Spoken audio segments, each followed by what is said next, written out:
The Texas Department of Agriculture welcomes you to the 2013 Summer Food Service Program Sites Training. This module will provide information to assist you with understanding the different types of sites and in preparation for the opportunities that will best meet your SFSP goals. This training highlights only some of the program requirements and does not cover the entire program. It is your responsibility to make sure you know and understand all of the program rules and requirements. TDA provides links to the USDA program guidance and additional program information through posts on the summerfood.org website. In this fourth module, you will learn about the various aspects of site eligibility, planning, and management to help you determine the sites that will best help you successfully operate SFSP. Throughout this training, the following acronyms are frequently used: TDA for Texas Department of Agriculture, SFSP for Summer Food Service Program, USDA for United States Department of Agriculture, CE for Contracting Entity or Sponsor. TDA uses the term CE to refer to the contracting relationship responsible for administering the SFSP. Instead of CE, USDA uses the term sponsor. These terms are interchangeable. VCA for Viability, Capability, and Accountability. AGS for the USDA Administrative Guidance for Sponsors. Page numbers within the AGS will be provided for additional information regarding specific training topics during the live instructor trainings. FBG for the Food Buying Guide. ADP for Average Daily Participation. SFA for School Food Authority. FSMC for Food Service Management Company. Sites are the meal service locations at which children will come to eat. There are various types of sites to allow flexibility in reaching children in need during the summer months. Planning your sites is an important aspect of your program planning. It is important to do your homework. Determining the need for a site or sites in your area is the first step. Is the local school going to have a program? If so, can you partner with them? Are there other CEs in the area who will be operating sites? How many children in the area are eligible for free and reduced price meals? How many sites can you successfully operate? Can you sponsor and oversee unaffiliated sites? And if so, how many? The answers to questions such as these will help direct your program. Determination of site location, as well as the collection of appropriate site eligibility data, must be completed before you submit your program application to TDA, as TDA must approve all sites. If you need help, contact the TDA regional office near you and speak with a technical assistance specialist. So, how do you determine the number of sites and types of sites you can sponsor? You have to consider your administrative and operational capabilities, staffing needed for each site, policies and procedures to ensure the program is operating according to regulations, training for all staff and volunteers, financing to make up the difference between program costs and supplemental reimbursement funds, contingency planning for extreme weather conditions, and the need for a meal service site in the area. Once you have determined how many sites you can successfully operate and/or sponsor, it is time to identify where your meal service will occur. When evaluating and selecting sites, some of the most important factors to consider include need in the area, the availability of meal service facilities and equipment that meets the health and safety standards, size and type of enrichment programs at the sites, adequate site supervision to ensure safe program operation, extreme weather conditions, your administrative capabilities at the site, and the potential need for a non-traditional mobile feeding site for rural areas. Mobile feeding, an option that requires approval from TDA, is available for rural areas when the transportation of children to the meal service site is not cost-effective as transporting the meals to the children. When considering this option, you must assess how much supervision will be necessary to ensure safe and proper program operation, as well as the site's administrative capabilities. Mobile feeding and other non-traditional style sites may require a pre-approval visit from TDA. TDA may want to follow the route and the proposed food service operations from beginning to end prior to the site opening. This mobile feeding option still requires that the meals be served and consumed in a congregate setting. Enrichment activities are a great draw for children to participate in your meal service.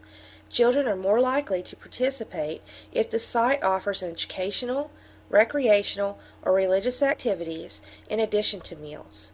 Parents are more likely to allow participation. CEs are strongly encouraged to select sites that allow planned programs that offer organized enrichment activities. Remember, all CEs must assume administrative and financial responsibility for total program operation at the sites.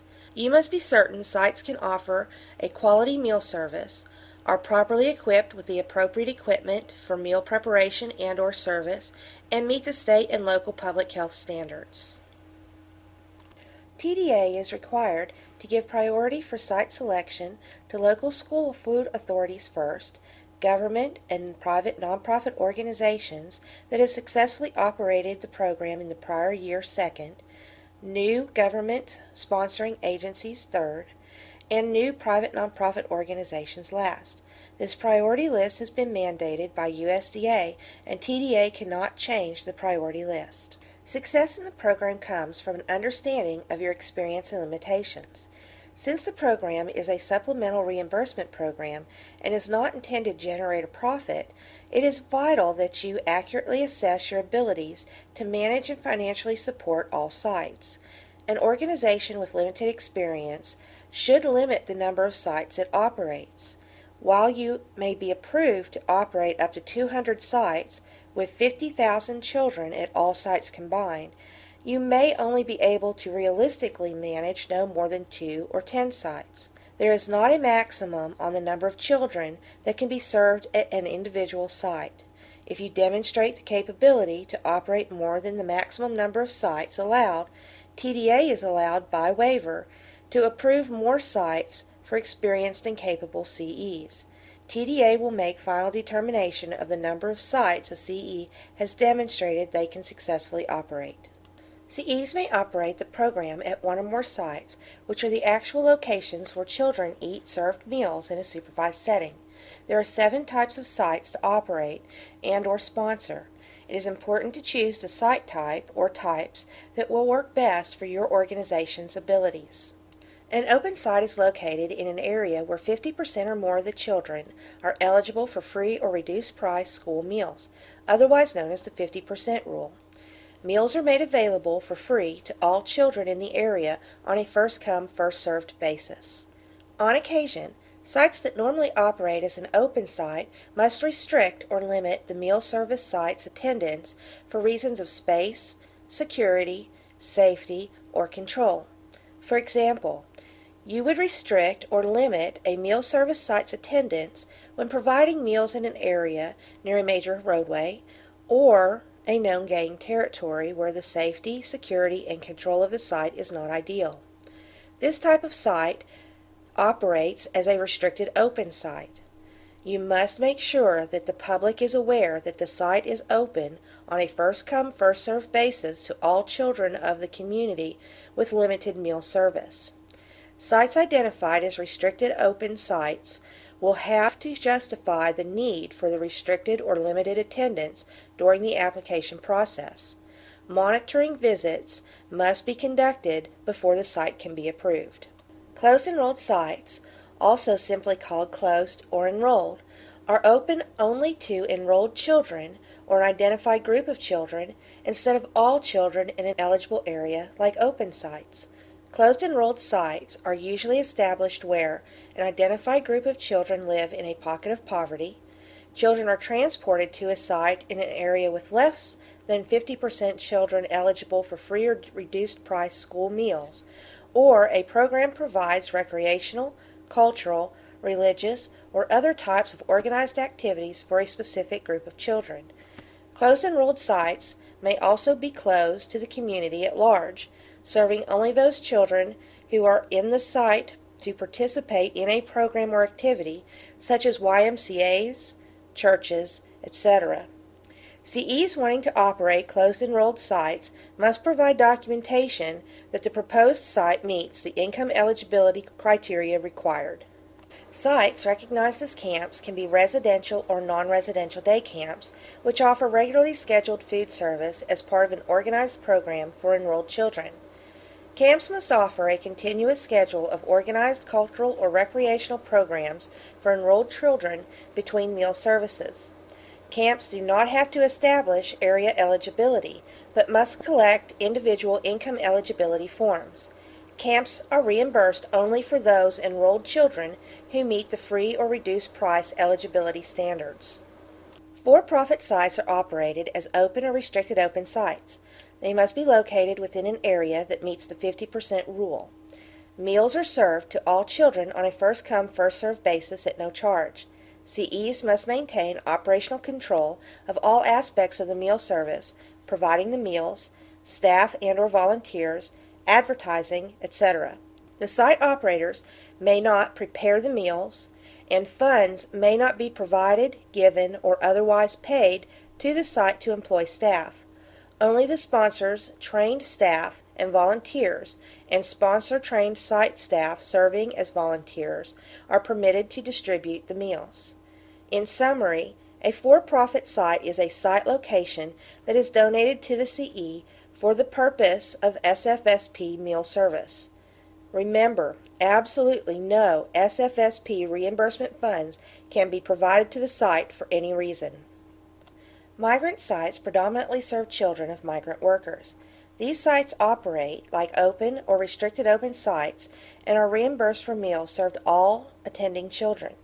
CEs must submit information from a migrant organization certifying that the site serves a majority of children of migrant workers.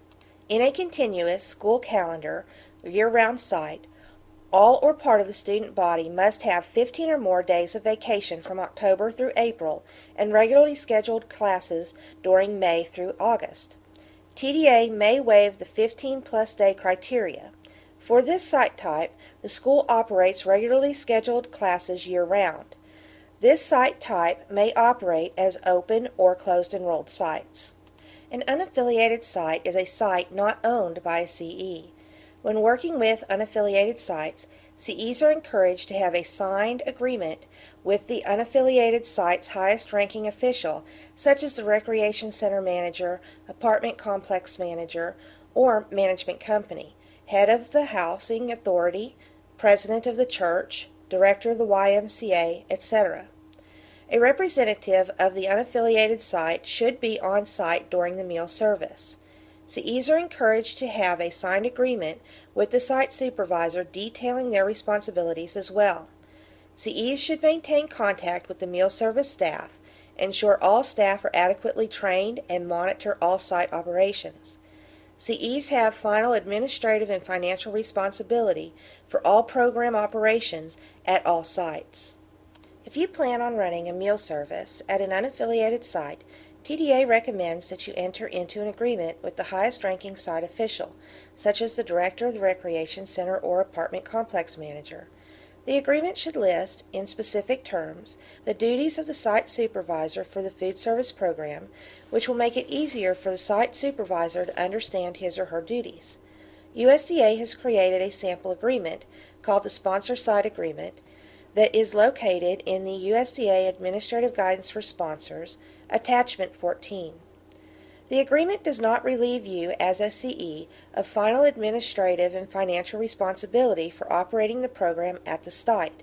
You will still be responsible for maintaining contact with the meal service staff, ensuring that there is adequately trained meal service staff on site, and monitoring of the site operations. You as the CE are ultimately responsible for the oversight and management of the program at all of your sites.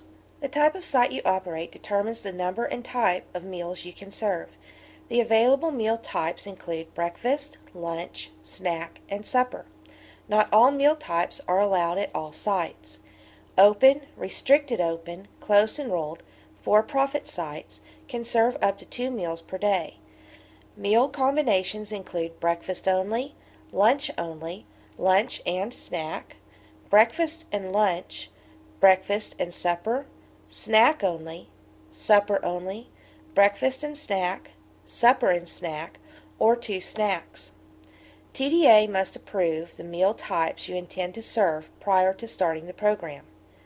Camps and migrant sites may serve up to 3 meals per day. Meal combinations include breakfast, lunch, and supper, breakfast, lunch, and snack, lunch, supper, and snack, or any combination of meals or snacks that is less than the maximum number of meals allowed by this site type. TDA must approve the meal types you intend to serve prior to starting the program. School data is the preferred method of demonstrating site eligibility for SFSP. You are encouraged to contact the local school district for current free and reduced price lunch data. This data should be based on the percentage of children in the area that are certified eligible for free or reduced price school meals, not the actual number of children who participated in free or reduced price school meals. Data from nearby elementary, middle, or high schools may also be used to qualify sites. In addition, TDA provides a list titled Counts and Percentages of Economically Disadvantaged Children, which can be used to determine site eligibility. The list can be found under Download Forms on the TXUMPS website at txunps.texasagriculture.gov. You are also encouraged to meet with schools to see if they will be operating a summer nutrition program, and if so, what meals at what times in which schools. It is also possible to partner with local schools in operating the program. Some schools are required to operate a summer nutrition program, and those schools have the option to work with SFSP CEs to operate the meal service on their behalf.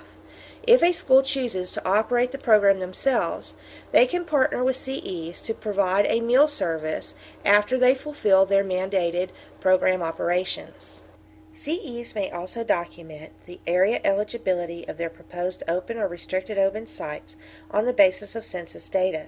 You are encouraged to use school data rather than census data because it is usually more current and accurate.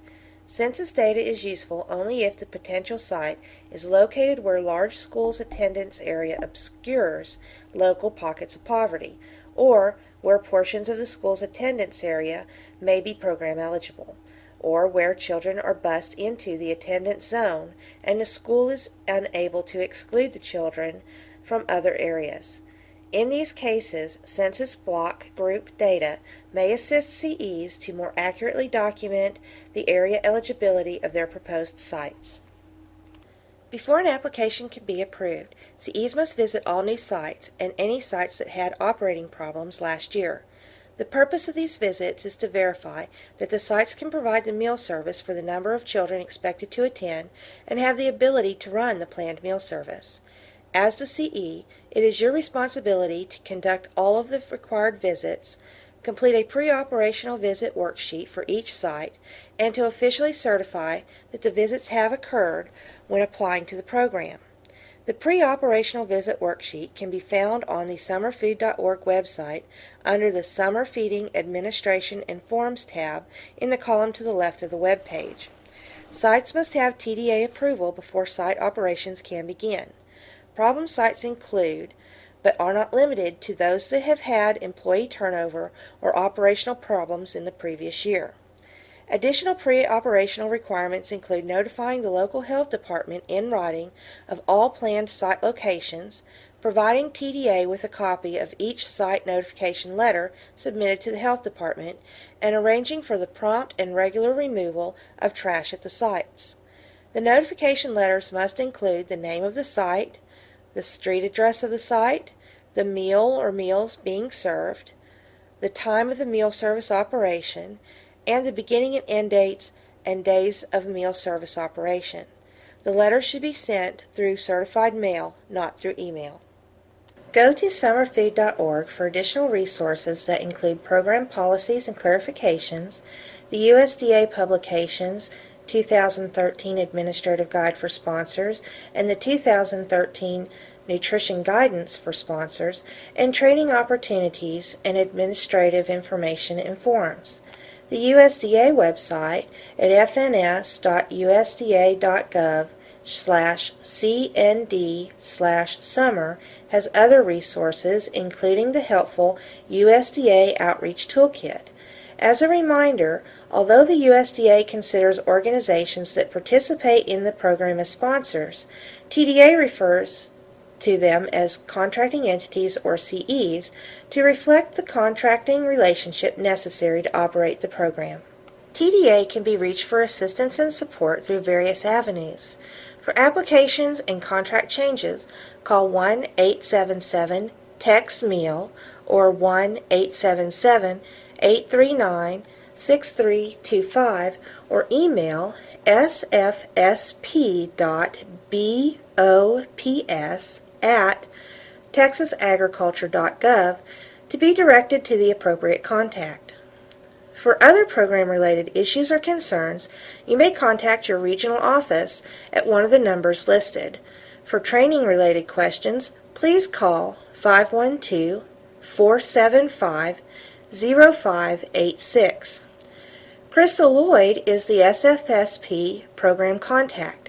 She can be reached at 512-463-8869 or crystal.lloyd@texasagriculture.gov. You've completed the 4th Summer Food Service Program Training online module. You will need to complete a live instructor-led training. Remember, this training does not cover the entire program. It is your duty to make sure you know and understand all program rules and requirements.